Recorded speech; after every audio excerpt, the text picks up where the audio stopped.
Jair Bolsonaro comenta a manifestação numa entrevista exclusiva ao programa. Uma multidão se reuniu na Avenida Paulista neste domingo para declarar apoio à anistia dos presos e condenados pelas manifestações do 8 de janeiro de 2023. Pessoas exibiram batons, objeto que se tornou símbolo pela causa, em alusão à cabeleireira Débora dos Santos, responsável por escrever "Perdeu Mané" na estátua em frente ao Supremo Tribunal Federal. O evento teve a presença de 7 governadores, congressistas e religiosos. No palco, os discursos mesclaram fé e críticas ao Supremo Tribunal Federal. Também houve cobranças diretas ao presidente da Câmara, Hugo Mota, que tem ignorado o PL da anistia para evitar se indispor com os ministros da Suprema Corte e também com o governo Lula. Ana Paula Henkel, muito boa noite, seja bem-vinda. Estamos começando mais uma semana, daqui a pouco a gente conversa, uma entrevista exclusiva com o ex-presidente Jair Bolsonaro para comentar os atos aqui na Avenida Paulista, mas quero ouvi-la e suas primeiras impressões. A gente vai fazer uma rodada aqui com os comentaristas antes da nossa entrevista. E essa foi uma manifestação muito grande aqui na Avenida Paulista, né, Ana? E acho que tiveram 2 movimentos, um para fora, a comunidade internacional estava de olho no que aconteceu aqui na Avenida Paulista ontem, principalmente os Estados Unidos, e também aqui para dentro, Brasília, os parlamentares de olho nessa pauta que colocou muita gente na rua e os parlamentares ali acompanhando, né, essa manifestação que mostra que tem um grande apelo popular, o pedido de anistia aos envolvidos no 8 de janeiro. Muito boa noite, seja bem-vinda. Boa noite, Paula. Boa noite, Piotto, Silvio, meu mestre Augusto, e boa noite à nossa querida audiência começando a semana com a gente. Como você disse, Paula, são 2 movimentos e o movimento que visava colocar essas imagens de ontem aqui fora, aqui nos Estados Unidos, esse movimento aconteceu. Logo depois que a manifestação começou, os discursos começaram, eu mandei algumas mensagens aqui de texto para alguns assessores de alguns congressistas perguntando se eles estavam cientes, se eles sabiam do que estava acontecendo. Alguns disseram que ainda não, que não estavam a par do que estava acontecendo como um todo em São Paulo. E logo depois eu mandei alguns links da Rede X, mandei um pedacinho também do discurso do presidente Bolsonaro, aquele pedacinho que ele fala em inglês, e logo depois, no fim do dia, eu recebi a notícia de que as imagens de ontem na Avenida Paulista já estavam dentro da Casa Branca. Ou seja, se não chegou ao presidente Donald Trump ainda, pelo menos estavam com assessores do presidente Trump, porque é muito o que está acontecendo com o presidente Bolsonaro é muito comum para todo o staff, o entorno do presidente Donald Trump, o que aconteceu com ele nos últimos 2 anos, a perseguição implacável, perseguição política, perseguição até de alguns juízes de alguns estados democratas como Nova York, como Colorado. Então não é uma situação tão distante assim dos republicanos. E internamente, Paula, eu não vou nem me alongar muito. Eu acho que mostrou ontem, as imagens mostram a força do presidente Jair Bolsonaro. É o único nome hoje que movimenta essa quantidade de gente na direita no Brasil. Ontem na Paulista, por onde quer que ele passe no Brasil, nós sempre mostramos aqui imagens do presidente Bolsonaro carregando uma multidão, seja em aeroportos, em ruas, em comícios, e ontem isso ficou muito bem estabelecido, que por mais que tentem minar o capital político do presidente Bolsonaro e a força orgânica, nada fabricada, orgânica com o eleitorado dele, não está adiantando. O presidente Bolsonaro continua firme e forte mesmo com toda a perseguição. Silvio Navarro, muito boa noite, seja bem-vinda. Silvio, que participou ontem da cobertura especial da Revista Oeste, ontem a partir da 13h, toda a cobertura aqui na Avenida Paulista. Vale lembrar que nós estamos alcançando essa live de ontem, quase 3 milhões de visualizações. É a maior live do canal da Revista Oeste, o que demonstra o interesse dos brasileiros em relação a essa pauta da anistia. Silvio, parabéns a todos os envolvidos aí nessa cobertura especial da Oeste. Quero as suas primeiras impressões aí que você compartilha compartilha aqui conosco, com a nossa audiência. E, Silvio, uma imagem que chama muito a atenção, né? A presença dos 7 governadores no caminhão ontem, né? Sinalizando que essa pauta da anistia ela vai muito além do bolsonarismo, vai muito além do Partido Liberal, do PL, né? Uma pauta que tem o poder, está aí na tela até para quem nos acompanha, né? A foto de Jair Bolsonaro com os 7 governadores que participaram ontem do ato, mostrando a força dessa pauta para unir aí diferentes políticos, né? De oposição do espectro da direita. Boa noite. Boa noite, Paula, Ana, Piotr, Augusto, meu irmão. Boa noite você que nos acompanha. Essa foto é a foto da direita mais madura e unida, ao contrário do que dizem por aí. Paula, eu acho que a Ana já trouxe a lembrança da força do presidente Jair Bolsonaro. Eu acho que isso é indiscutível. Não tem ninguém hoje, nenhum líder político no país, independentemente de direita, esquerda, qualquer espectro político que consiga colocar tanta gente na rua. E também altivez, porque ele não estava lá para se defender de todas as arbitrariedades que enfrenta há anos por parte de cortes superiores. Ele estava lá reunindo pessoas a favor de uma anistia, de pessoas comuns, como nós todos aqui, como ele se referiu, inclusive em inglês, ao vendedor de pipoca, ao vendedor de picolés, as Déboras todas que estavam representadas lá, em cada mulher que empunhou um batom. Discurso muito emocionante também da primeira-dama, ex-primeira-dama Michele Bolsonaro, conseguiu emocionar o público, mas eu queria trazer um aspecto político para esse debate nessa nossa rodada inicial, que é a força desses governadores juntos. Isso mostra 70%, 80% do PIB e do eleitorado brasileiro centro-sul ali disposto a uma anistia que já passou da hora de acontecer no Brasil. Ela só não ocorreu ainda e ocorrerá por conta do presidente da Câmara dos Deputados e do presidente do Senado. Os que deixaram a cadeira em fevereiro deste ano eram covardes. Agora resta saber se Hugo Motta não se ajoelhará para o Supremo Tribunal Federal e uma polícia a seu serviço política que persegue adversários. E para finalizar, eu também queria destacar a presença do vice-presidente da Câmara dos Deputados lá naquele caminhão, Altineu Cortes.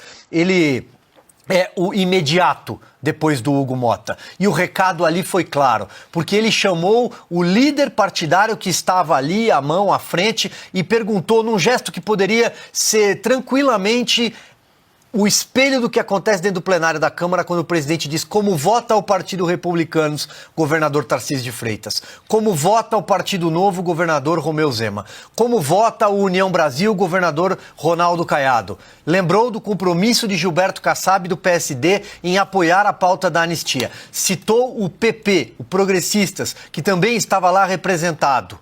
Então, quando ele apresenta que claramente o mapeamento de votos. Tem votos suficientes hoje para passar a anistia e vai passar. Então esse gesto foi muito importante. Agora resta saber quando.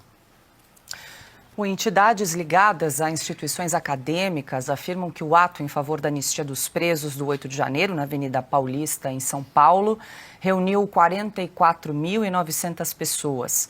A contagem foi feita com base em fotos aéreas analisadas por meio de inteligência artificial. O monitor do debate político no meio digital, do SEBRAP, e a ONG More in Common, supervisionada pela USP, divulgaram a estimativa. Segundo as entidades, o cálculo tem margem de erro de 5.400 pessoas, para mais ou para menos.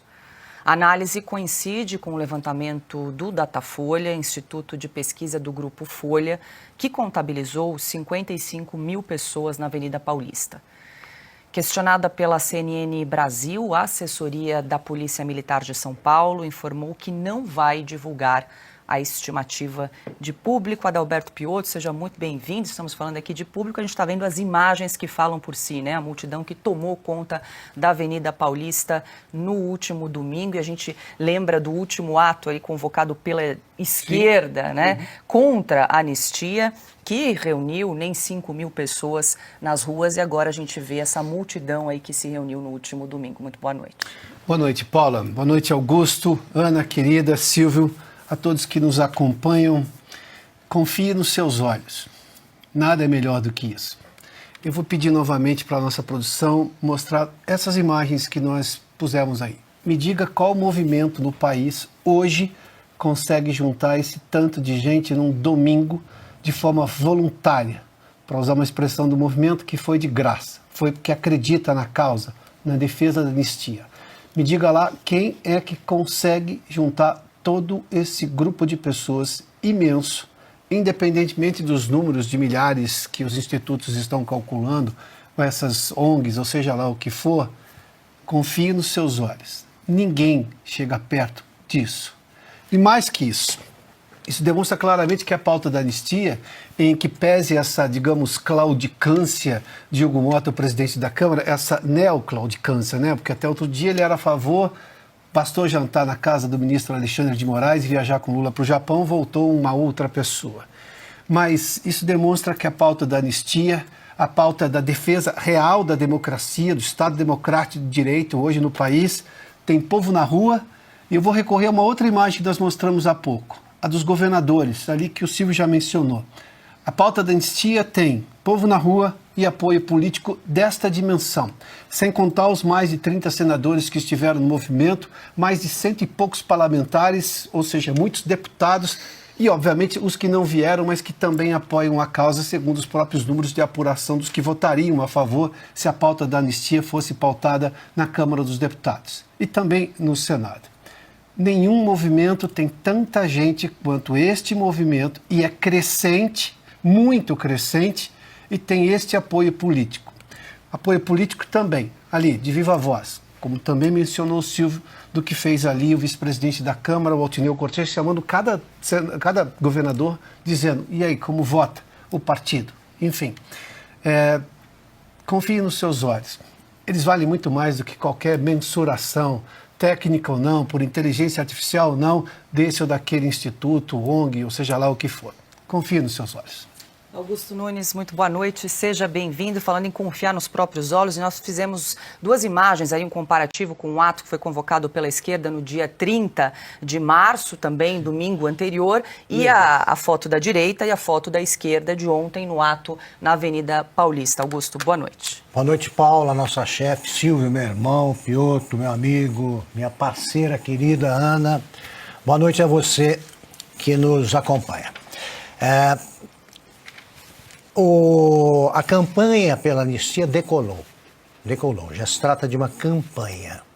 Ficou claro ontem que esta palavra de ordem é a que une a oposição. 7 governadores estavam presentes a convite do ex-presidente Bolsonaro, unidos e todos bem avaliados, todos. É natural que a direita tenha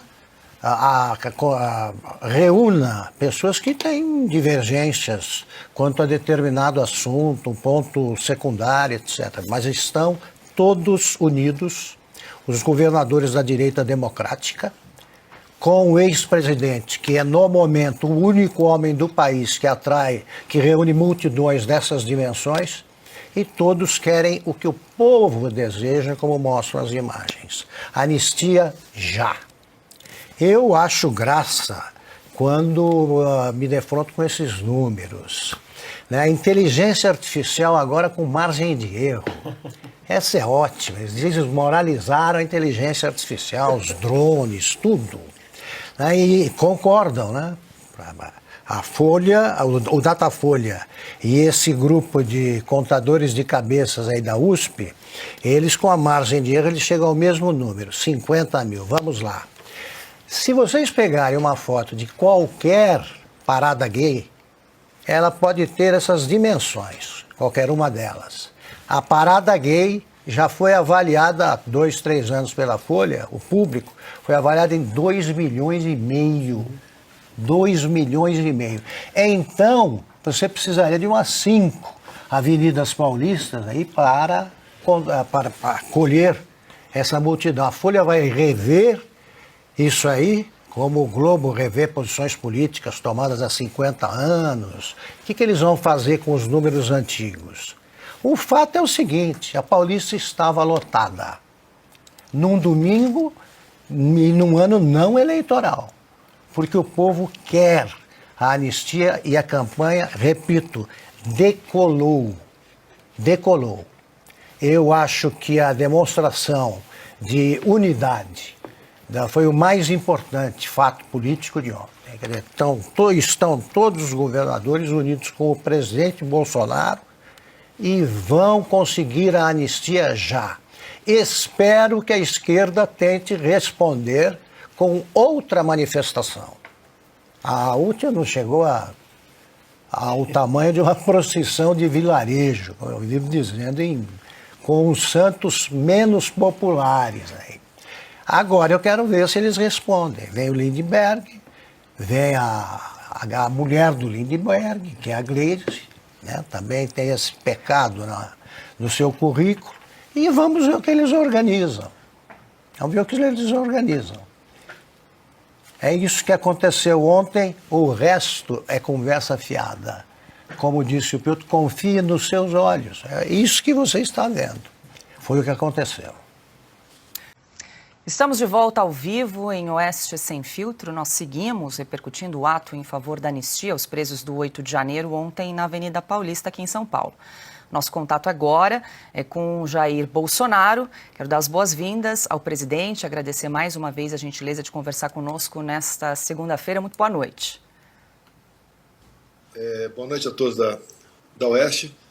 Satisfação poder falar com vocês. Estou feliz, obviamente, pelo ocorrido no dia de ontem. Agradeço a Deus e ao povo de São Paulo por esse momento, porque estamos lutando por aquilo que há de mais sagrado em nosso meio, que é a liberdade. E tenho certeza que teremos um tempo para falar um pouco sobre isso aí, levando-se em conta o passado. Também a presença de governadores, foram 7 governadores. Um chegou atrasado, não subiu, seria o 8º, né? O coronel Marcos Rocha, lá de Rondônia. E chegou atrasado, subiu, mas não apareceu na foto lá fora, a vice do DF, a Celina também. Então foi um evento bastante concorrido. Se somarmos as populações dos estados desses governadores, dá mais da metade do Brasil, e pegarmos o PIB desses estados, dá mais da metade do Brasil também, e se pegar a quantidade de parlamentares, também dá próxima à metade do Brasil. Então foi um evento bastante concorrido. Obviamente havia governadores que é natural pré-candidatos, e nós aqui abrimos as portas para todo mundo. Ninguém vai brigar dizendo que temos que apoiar um ou outro candidato. Até num dado momento, conversando lá no Palácio Bandeirantes, eu falei, olha, se cada partido tiver um candidato, sem problema.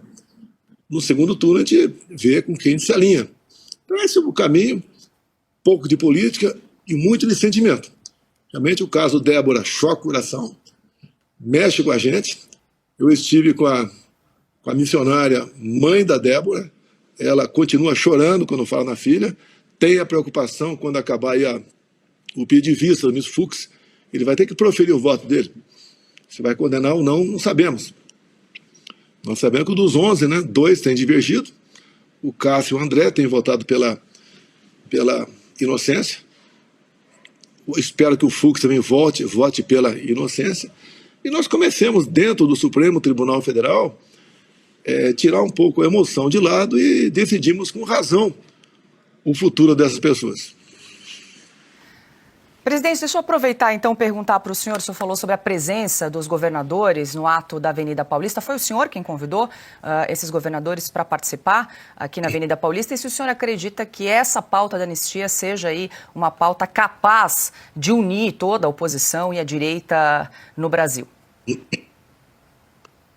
Olha, primeiro eu conversei com o Tarcísio, que a casa é dele, né?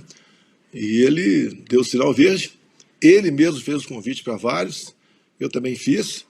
O do Rio de Janeiro não compareceu porque o Rio sofreu muito com chuvas, né, torrenciais, na sexta e no sábado. Ele ficou lá para dar o devido atendimento para a sua população, agiu corretamente ele.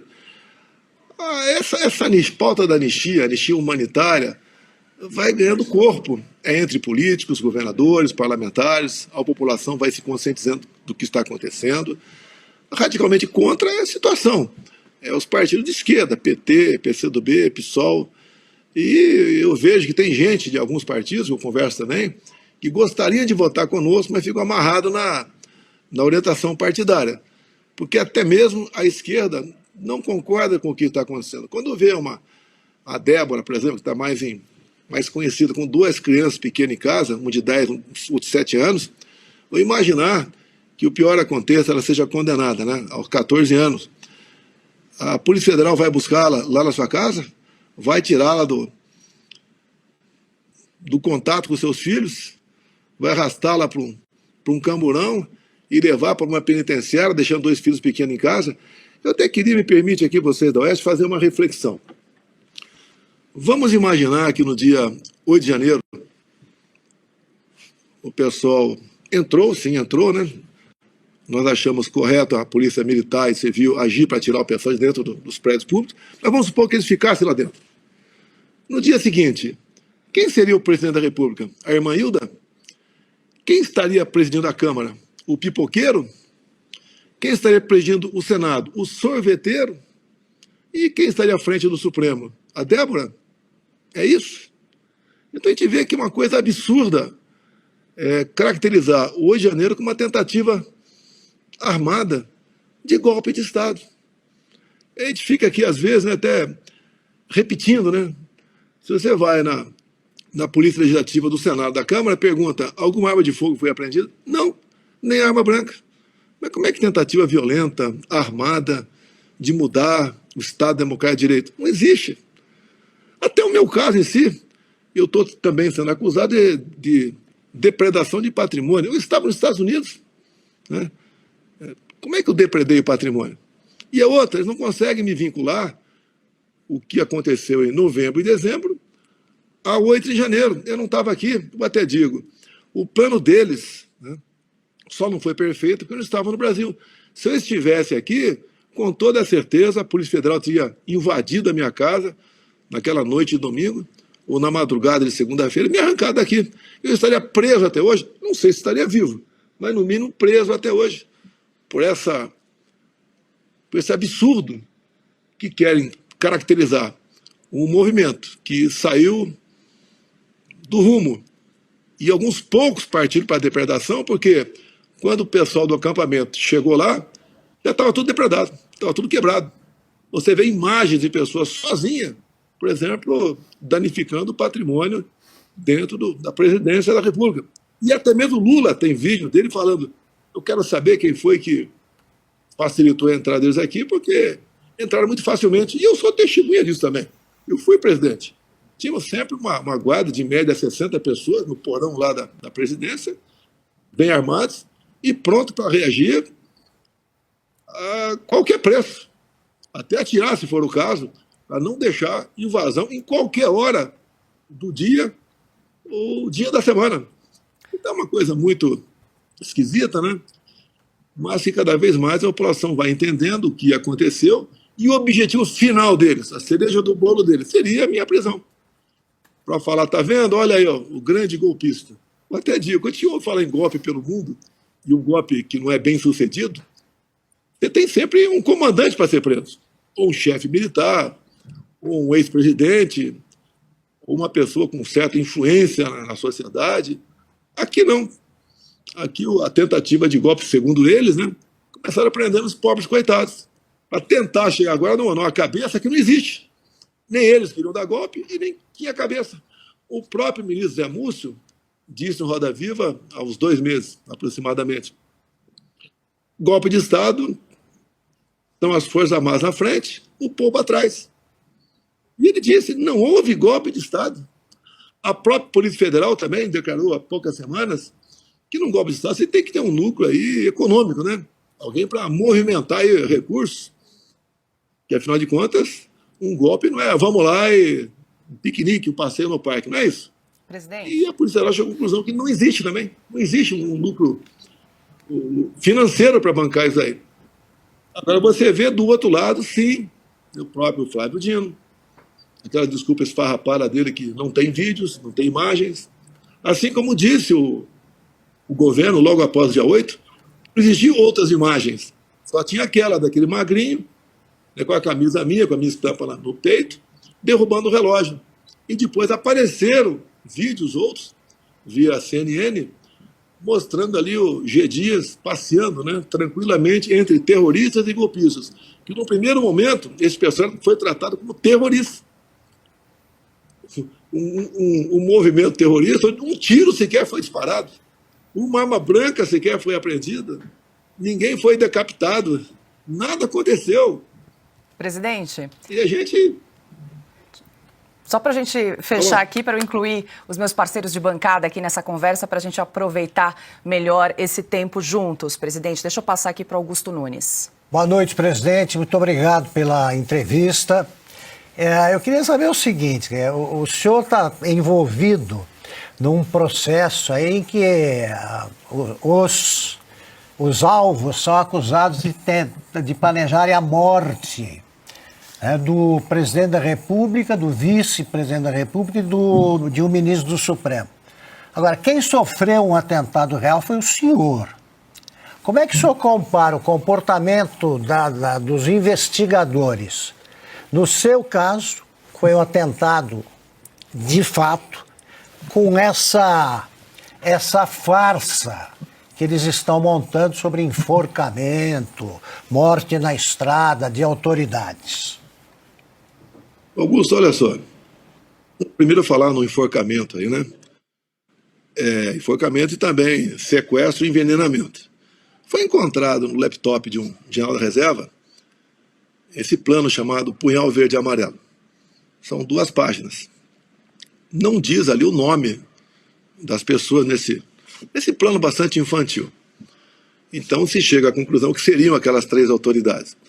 Agora, qual o primeiro passo a ser feito num caso como esse? É chamar o general para depor. Olha, isso foi encontrado no teu laptop. O que é isso aí? Que plano é esse? Qual a intenção? Quem sabia?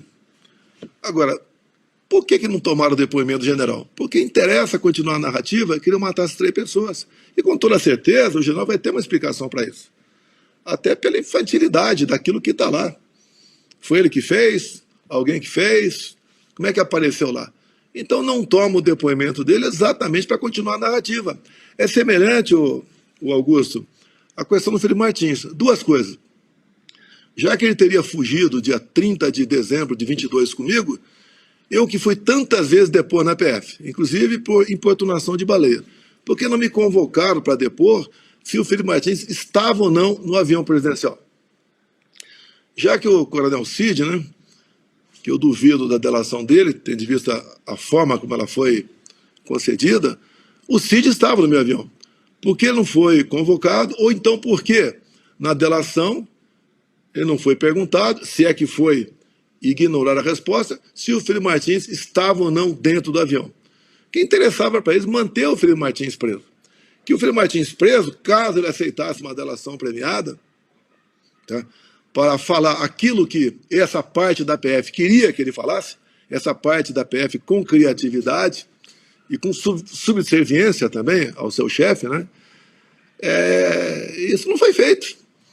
Então você vê que não tem materialidade em nada, em absolutamente nada, esses inquéritos, onde palavras como talvez, possivelmente, quem sabe, são 200 vezes que aparece mais ou menos isso. E na parte criminal, que a gente vai aprendendo, a gente conversa com um advogado, ele fala, quando aparece uma vez num processo, possivelmente, ali o advogado busca aí absolver o seu cliente.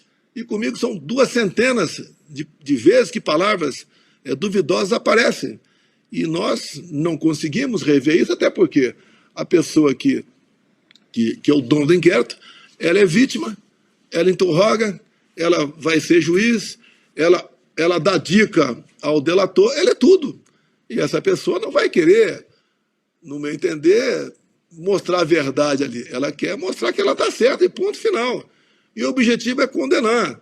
Se estão dando 17 anos para as pessoas, a ideia é dar pelo menos 30 para mim, sem qualquer vínculo com nada. Nem dessas pessoas, que já foram condenadas, nem de mim para com. Você pode ver, quando eu tive no primeiro dia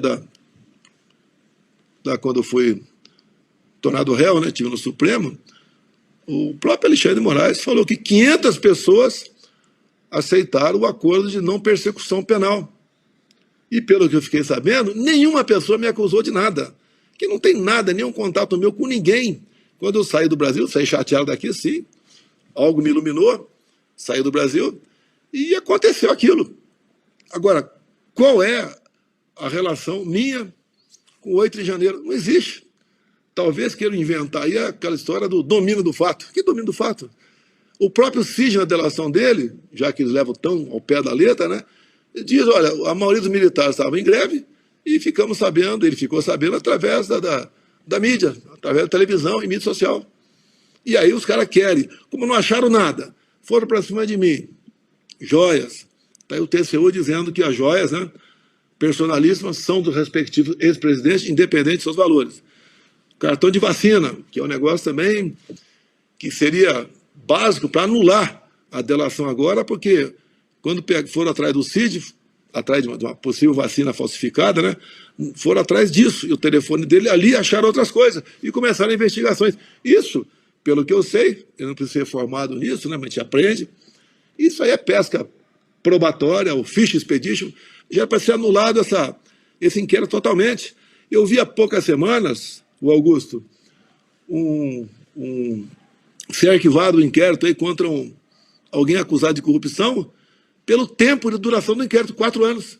E o despacho foi, depois de 4 anos, não se chegou a conclusão nenhuma, não se apurou nada, arquive-se. O inquérito do fim do mundo já completou 6 anos. E você vê, o que a gente quer? A gente quer voltar à normalidade, quer paz, quer tranquilidade, né? A Débora quer ter a certeza que vai continuar aí dando banho aos seus filhos, dormir, acordando a molecada, levar para a escola, fazer o almoço deles, levar sua vida com seu marido, com a sua família. Todos querem isso aí. Agora, quem não quer? É um ministro do Supremo Tribunal Federal, apenas ele. E daí ele tem essa capacidade de provocar, né, de fazer certas ações por aí que deixam o outro poder preocupado. Presidente. Eu vejo na imprensa também que pode haver essa possível anistia, pode haver um problema entre instituições. Olha, uma anistia você vai anular, revogar, passar uma borracha numa decisão do Supremo. Quantas vezes o Supremo passou a borracha em cima de decisões de todo o parlamento? Até mesmo quando eu aprovei a emenda do voto impresso e a Dilma vetou, nós derrubamos o veto, mais de 400 votos, e o Supremo depois, por 8-3, né, primeiro por liminar, decisão monocrática, depois por 8-3, diz que o voto impresso era inconstitucional. E não houve nenhuma crise, porque quando você possivelmente pensa em alterar, com base na Constituição, porque a anistia diz lá que é algo de competência privativa do Poder Legislativo. Por que vai causar algum mal-estar entre as instituições? Eu acho que é exatamente o contrário. Esse não de vez em quando, né, é o que faz a democracia ficar forte, e não o que está acontecendo no momento. Presidente, deixa eu só registrar aqui que já somos mais de 111 mil telas acompanhando essa entrevista nesta segunda-feira, além também, claro, de quem nos acompanha pelas TVs e rádios. Deixa eu passar agora para o Adalberto Piotto, que também tem uma pergunta. Presidente, boa noite. Muito obrigado por nos atender aqui em Oeste Sem Filtro. Este processo, desde a investigação e também agora, tudo indica, não teremos um julgamento técnico porque não vivemos, infelizmente, numa normalidade jurídica. O Brasil tem compromissos com o Mercosul, os parceiros do Mercosul e também da Organização dos Estados Americanos em manter a democracia. O senhor conhece muito bem essa regra. A sua defesa diante, obviamente, de todos esses absurdos que comprometem o Estado Democrático de Direito, porque não garantem o devido processo legal, o direito à ampla defesa em todos os casos do 8 de janeiro, e em especial também o seu, a sua defesa vai recorrer a esses organismos internacionais diante da falta de normalidade jurídica aqui no Brasil? Ô Piotto, todas as possibilidades estão na mesa. Meus advogados são conhecidos, são competentes. Obviamente, eu também sou uma vitrine para eles, né? O advogado não queria advogar para mim e me absolver, tá? Então, eu acredito nessa bancada de advogados, que alguns custam caro. Eu agradeço quem botou Pix para mim lá atrás, tá? Agora, o que está acontecendo no Brasil aconteceu nos Estados Unidos. Só que o Trump tinha uma força muito grande e a justiça lá é menos politizada do que a nossa aqui. Dizem que, caso ele não tivesse sido eleito, ele teria uma pena de centenas de anos de prisão. Fizeram A mesma coisa na França, com Marine Le Pen. Uma acusação absurda sobre servidores à disposição dela que estariam num local inadequado. Na Romênia, a mesma coisa. O lawfare, né? O ativismo judicial. Na Venezuela foi feito. Afastar dois principais oponentes do Maduro, Maria Corina e o Capriles. Foi na fraude, o Maduro permaneceu no poder. E só foi descoberto que realmente houve fraude porque tivemos pela primeira vez, o ano passado, o voto impresso na Venezuela. E no Brasil não é diferente. Como eu disse, né? É joia, é vacina, é baleia, é os imóveis que eu comprei no Vado Ribeira, centenas, teria comprado. Se for lembrar leite condensado, vou lembrar aqui acordos de acusações, esposa e meus filhos também. A minha esposa foi processada aqui por causa de R$ 2.900, a moedinha do lago, que ela mandou recolher, e tinha o recibo, né, da Casa Pequena Jesus, que ela fez doação aqui em Brasília. Um assessor meu foi investigado, a imprensa veio atrás de nós, eu recomendei não responder. R$ 3.000, acusação que eu repassei dinheiro para ele, daí fui levantar. Quanto eu repassei para esse funcionário meu, que é um militar do Exército? R$ 3.000 ao longo de um ano. Ou seja, esse cara está na rua muitas vezes, compra alguma coisa para mim, eu pago o cara em Pix. Total, R$ 3.000, acredite se quiser. Pegaram um sobrinho meu, que é dono de uma loteria esportiva também, investigaram a vida todinha dele, que descobriram que eu tinha passado para ele em 2022 R$ 15.000, o total ao longo de um ano, R$ 15.000. Como é loteria esportiva, agora vamos achar onde o cara está lavando dinheiro. Reviraram a vida do garoto todinha.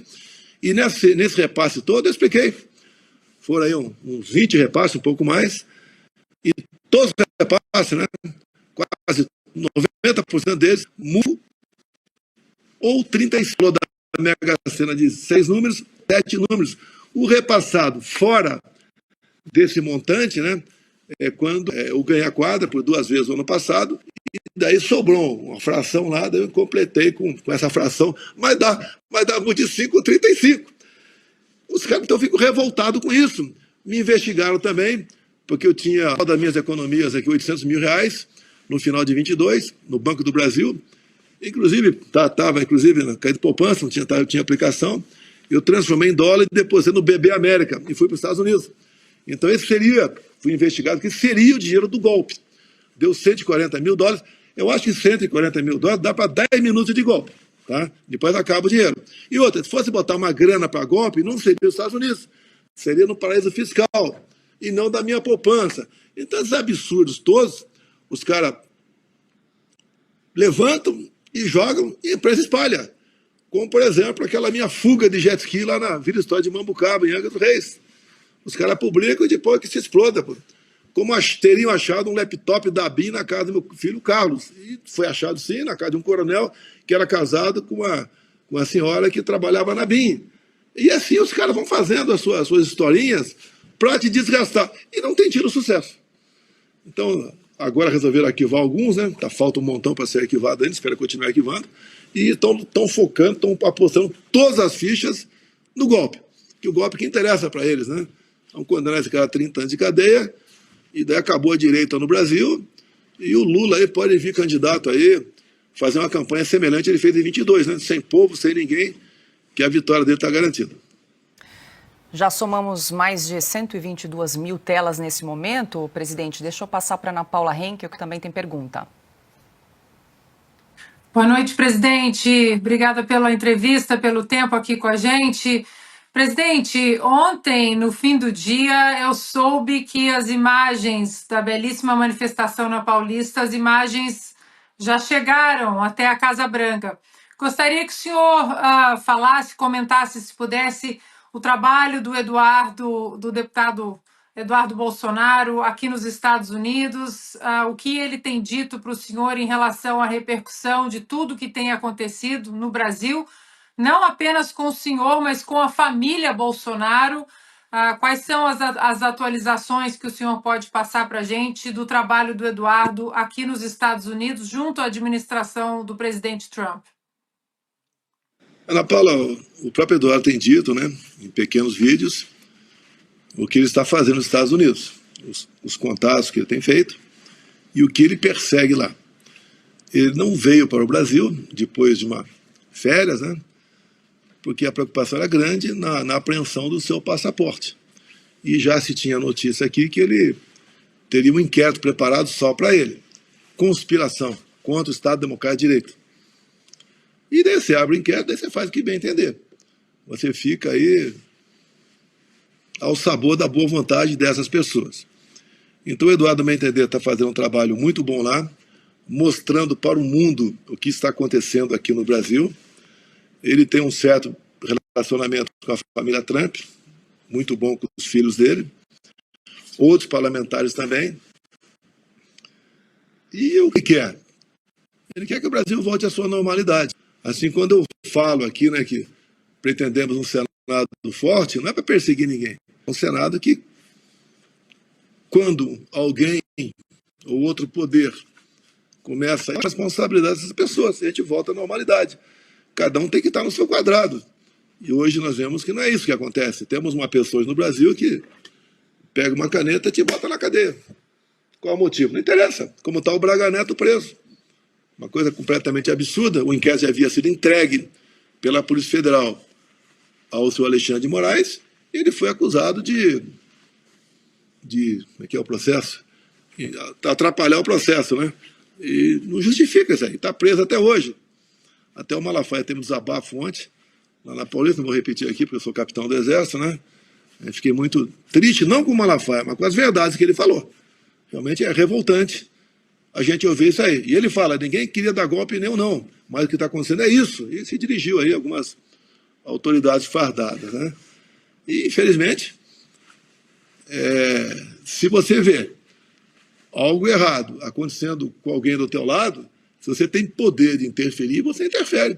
Quantas vezes no quartel tinha um subordinado ali que resolveu aplicar uma punição excessiva no soldado, que chegou atrasado. Naquele tempo existia a figura da prisão em separado. Preso por 20 dias, 10 em separado. Seria quase uma solitária. Então acontecia de alguém dar uma punição dessa e a gente, quando fica sabendo, vai para cima do colega. Que negócio é esse? É pessoal o negócio? Não vai ser publicado em boletim, não. Isso aí, tomar providência. A mesma coisa com o Braga Neto. Num primeiro momento, a gente ficou sabendo que ele estava numa sala que tinha alguma coisa lá, mas com um tratamento completamente isolado, quase que uma solitária. Então isso é triste para a gente, porque qual foi o crime do Braga Neto? Ele já foi ouvido? Pelo que eu sei, ele não foi ouvido também. E está numa preventiva aí que está desde dezembro nessa situação. Nos preocupa. O meu caso mesmo enquanto presidente, eu me reuni algumas vezes com algum alto comando do Exército, da Marinha ou da Aeronáutica, para chegar a essa acusação para cima de mim. Agora, o meu ciclo de amizade sempre foram mais os militares do que os civis. A minha aproximação do Braga Neto é pela nossa formação, como foi lá atrás com o meu outro vice também, assim como tínhamos, nem tantos, mas tínhamos alguns militares realmente em comando aqui, em ministério. E nós fizemos um bom governo, nem todos foram bem, mas como um todo, acho que nós passamos na prova. Agora, é triste realmente o que está acontecendo, porque se vive uma insegurança. Eu estou com 70 anos de idade, tá? E eu tenho uma esposa, tenho uma filha de 14 anos em casa. Agora estou longe do meu filho, longe de um casal de netos, um que tem o meu nome, inclusive. Tá? E a gente vai sofrendo tudo isso aí. Agora, eu acho que vale a pena, porque com a minha chegada ao poder, com a escolha de ministros técnicos, não aceitar mandar para estatais aí indicações de pessoas que queriam apenas usufruir daquele cargo e não trabalhar para o seu país, nós mostramos para o Brasil todo o que é uma estatal, o que que são os poderes, os bancos oficiais, como tinha a influência política para diretores e presidentes de bancos. Olha o que está acontecendo nos fundos de pensão. Conosco era lucrativo. Que quem estava na Previc, lá em cima, a administração tudo isso, era uma pessoa competente, séria. Olha os Correios. Os 4 anos os Correios deram lucro comigo. O último, depois, do ano passado, resolveram jogar um prejuízo do ano passado para o balanço de 22, daí passou a ser deficitário. Mas deu certo o Brasil. Teria muito o que falar aqui sobre estatais, né? Itaipu, Porto de Santos, os portos pelo Brasil todo, muita coisa para falar, que o Brasil estava dando certo, apesar, a gente lamenta, da pandemia, da guerra. O caso Brumadinho também, em janeiro de 19, lamenta as mortes lá, em primeiro lugar, mas depois isso mexeu na economia brasileira. Tivemos aqui a presença de um avião, uma centena de israelenses ajudando na busca de desaparecidos, né? Lá em Brumadinho. Ou seja, o governo que fez o que tinha que fazer. Então isso tudo foi mostrado à população. Eu, quando andava pelo Brasil, quando eu parava de helicóptero em comunidades, né, eu chamava de parada inopinada.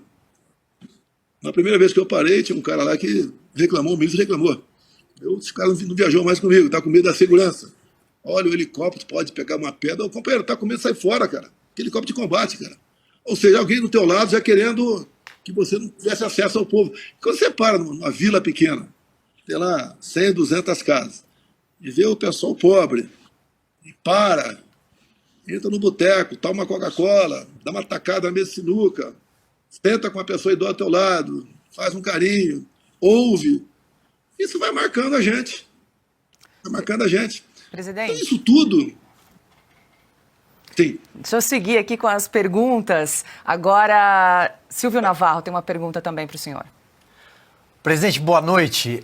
Retomando a questão da anistia, eu pergunto se já temos uma data para uma próxima manifestação e onde ela seria. Não tem data marcada, né? A ideia é pegar uma cidade do Nordeste. Subiu agora há pouco, já passou para 191 assinaturas. Então faltam ainda 63. Amanhã tem muito deputado de Brasília, né? Como vocês disseram no começo do programa aí, o nosso vice-presidente Altineu, né? Ele chamava o governador, falava o partido dele, o governador falava sim, ou seja, o seu partido apoia a anistia. Então acho que a gente tem um pouco de paciência agora, que a gente vai conseguir isso aí. Eu tenho conversado com alguns parlamentares mais exaltados, acalma, não adianta, na pancada não vai resolver nada. Agora, mostrando realmente o sofrimento de quem está preso, mostrando que o Brasil parte com uma pacificação. Nós temos 4 projetos agora, com pedido de urgência, que interessa ao Poder Judiciário. Então, não é o nosso, é uma urgência que vai atrapalhar tudo. Curiosidade, uma criação de cargos comissionados no Supremo. A outra trata de cargos vagos no STJ. Outra, criação de 8 varas federais em Santa Catarina. E outro, reestruturação de cargos da magistratura no Piauí. Se o nosso partido pedir verificação nominal, vai, no mínimo, esses 4 projetos aqui, 5 horas para ser votado. Há urgência apenas. E depois pede também verificação, ou seja, isso aqui, eu não vou entrar no mérito, não vou entrar no mérito se é bom ou não é, mas você resolve aqui, em 1 hora você resolve isso aqui.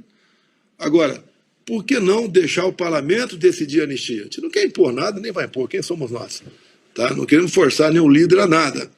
Mas os líderes, conversei com quase todos eles, do centro, centro-direita e direita, são favoráveis à anistia. Agora, há uma pressão grande por parte do ministro, do Supremo, por parte do Poder Executivo. Se tirar o mastro da bandeira da falsa democracia do Lula, ele não tem o que falar mais. Perguntando sobre a conduta do presidente da Câmara, Hugo Mota. Como é que o senhor avalia a condução do presidente Hugo Mota em relação à pauta da anistia? Na semana passada foi anunciado que ele havia pedido aos líderes de partidos para não assinarem um requerimento de urgência em relação a essa pauta. O que eu acho do Hugo Mota? Eu já conversei com ele algumas vezes. Ele leva a pressão do ministro lá do Supremo, que não devia acontecer, isso é uma interferência, leva a pressão do Poder Executivo, o pessoal vai para a vida particular dele, pessoal. O que eu vejo nele? Né? O que ele falou lá atrás, no meu entender, ele vai cumprir. Em havendo a maioria da casa interessada no assunto, ele bota em votação. Então, o que eu acho que faz no momento é uma onda excessiva, a gente vê na imprensa, para que nós, os maiores interessados na anistia, partamos para o confronto. E daí sim você tem um clima desfavorável. Então eu sempre peço aos parlamentares do PL, alguns outros partidos também, vai com calma, vamos convencer mais gente, vamos chegar a 257 assinaturas aqui no requerimento, a gente apresenta para ele, continua colhendo mais assinaturas, 257, e para chegar para ele, 257 é metade mais um, né? E botar em pauta agora, o que resta ele fazer isso aí? Ele realmente ele é o dono da pauta, Mas ele tem consciência, Hugo Mota, falou isso por ocasião da sua campanha, falou para mim, quem a maioria decidindo, ele vai atender a maioria e bota em votação. Perfeito. Silvio Navarro. Presidente, mais uma questão. Não causa estranheza que no dia seguinte a essa manifestação aqui na cidade de São Paulo, o ministro Alexandre de Moraes multa o seu ex-assessor Felipe Martins em R$20 mil porque ele apareceu numa foto que é de outubro do ano passado e multou agora, sendo que o Felipe está mudo ali naquela foto, né? Não fala, não é o vídeo, aliás. O mesmo ministro me multou também em R$20 mil depois da minha reunião com embaixadores. Não tem critério, é pessoal. É pessoal. A gente tem que dar, graças a Deus, que não foram 22 milhões, como ele multou o PL, multou só R$20 mil. Agora, eu não posso falar com o Felipe, né? Se eu pudesse falar com ele, eu teria o que falar para ele, mas não posso falar com ele, nem com o advogado dele. Então, peço ao Felipe aí força. O teu processo está andando nos Estados Unidos, se Deus quiser. Brevemente chegaremos aqui em quem do Serviço de Imigração fez aquela alteração, né? E bem como a pedido de quem, com toda certeza, alguém no Brasil entrou em contato lá com o Serviço Migratório, ou por telefone, ou pessoalmente, e pediu e foi atendido. E se foi atendido, porque tinha tráfico de influência. Então, força aí para o Felipe. Eu espero que ele brevemente esteja fora disso tudo, que é um garoto excepcional, educado, inteligente, respeitador, e o crime dele está sendo de ter fugido no meu avião para os Estados Unidos, coisa que ele não fez. E se tivesse feito, não seria fuga. Ele teria apenas viajado, é um direito dele. E apesar de tudo comprovando, mantiveram a cadeia dele atrás de uma delação premiada, Mandrake. É isso que aconteceu com ele. Força aí, Felipe. Já somos mais de 133 mil telas nesse momento. Tem mais uma pergunta da Ana. Presidente, tocar num assunto delicado para as redes sociais, talvez. Nós testemunhamos aqui nos Estados Unidos, na eleição do ano passado, uma comunhão grande de vários setores da direita americana, todos, né, preocupados em eleger Donald Trump, esquecendo suas diferenças. Mas no Brasil, presidente, a gente ainda vê algumas rusgas e discordâncias e as pessoas lavando roupa suja nas redes sociais na direita.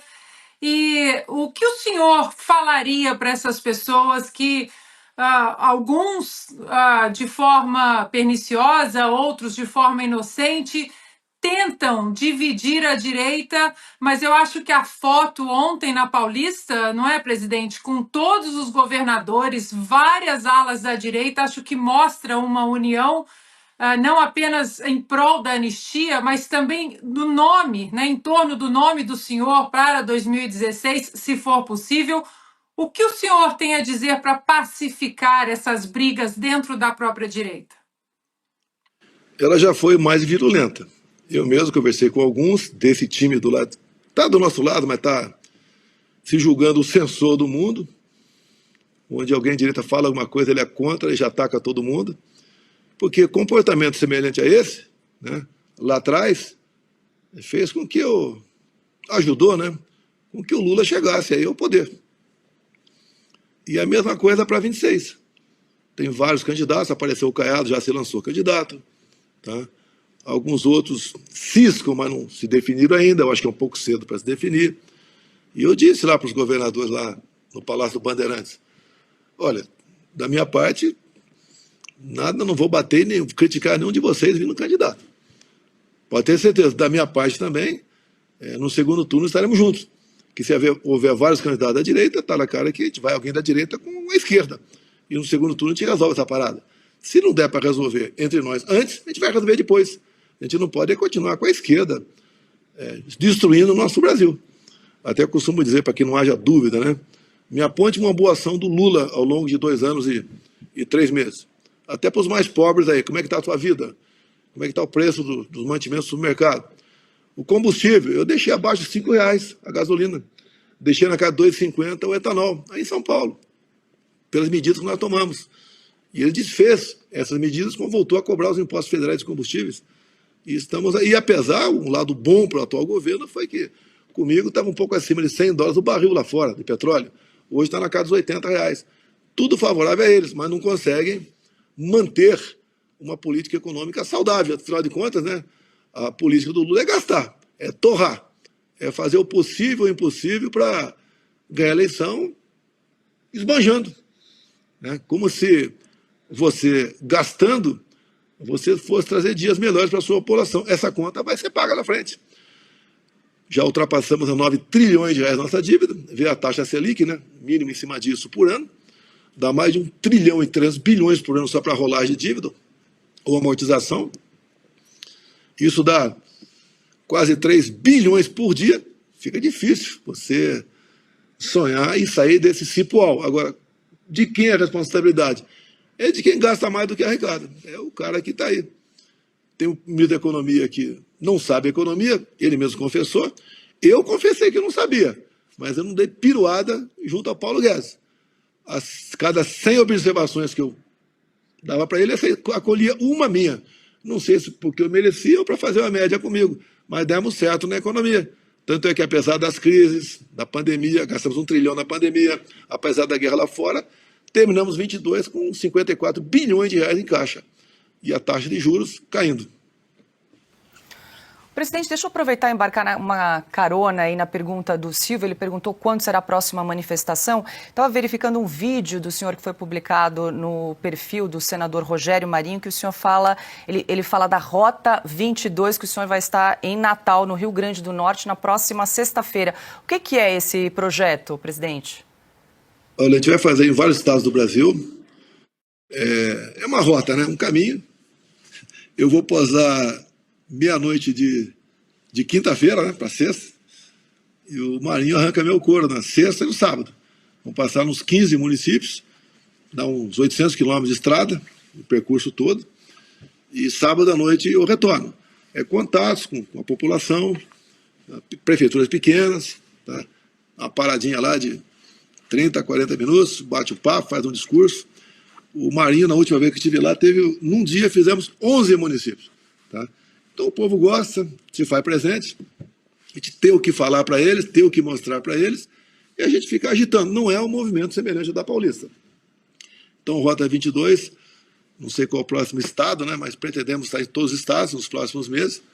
Agora, outro movimento semelhante ao da Paulista, Piranistia, nós estamos vendo aqui qual o melhor estado do Nordeste para se fazer presente. Até para mostrar que não é só Rio e São Paulo. O Nordeste está conosco também.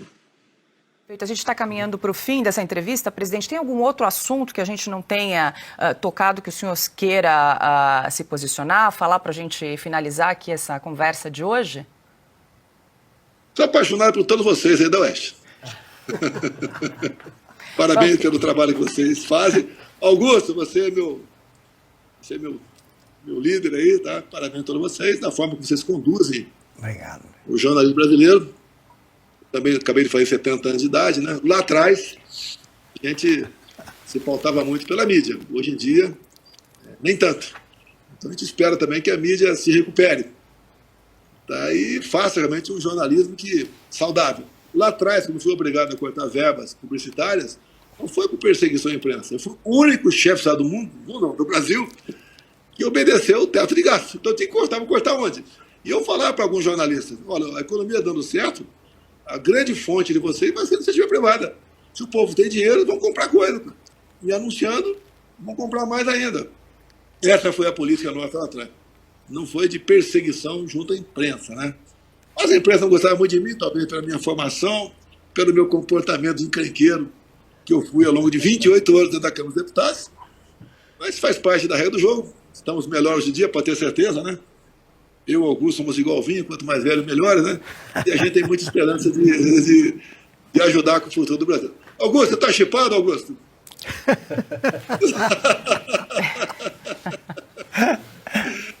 Prazer falar com o senhor, presidente. Eu só queria, então, aproveitar e fazer uma pergunta final.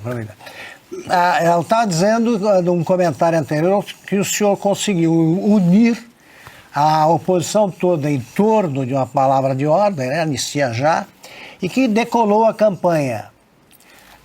O senhor não acha necessário organizar novas manifestações? Nem precisa ser tão grande a próxima quanto essa da Paulista, mas continuar fazendo manifestações para mostrar o que o povo pensa? Sim, pretendemos sim. Você pode ver ali naquela reunião com os governadores, acho que foi o Mauro Mendes de Mato Grosso, sugeriu aqui os governadores, entre outros, comparecer em Sinop e Sorriso, que tem uma grande feira do agro, para exatamente conversar com o público, que vai muita gente lá, né, com a nossa presença, para mostrarmos também o nosso lado e cada vez mais abrir para a população o que nós queremos, para que a população possa cada vez mais, bem informada, escolher melhor, não só presidente, governador, mas é muito importante conversar com o vereador lá embaixo. Fico muito feliz que hoje temos dezenas e dezenas de vereadores por todo o Brasil que são realmente bastante ativos em seus afazeres e nos orgulha a todos nós, bem como os influenciadores também. Tive um jantar no sábado à noite, aí em São Paulo, com uns 200 influenciadores. Uma garotada com... Você vê no semblante deles, são uma garotada realmente esperta, que tem conhecimento e sonha e quer contribuir com um Brasil melhor para todos nós.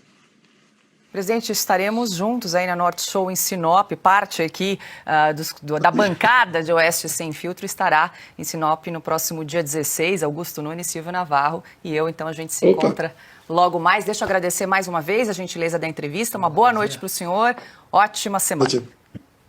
Obrigado aí também.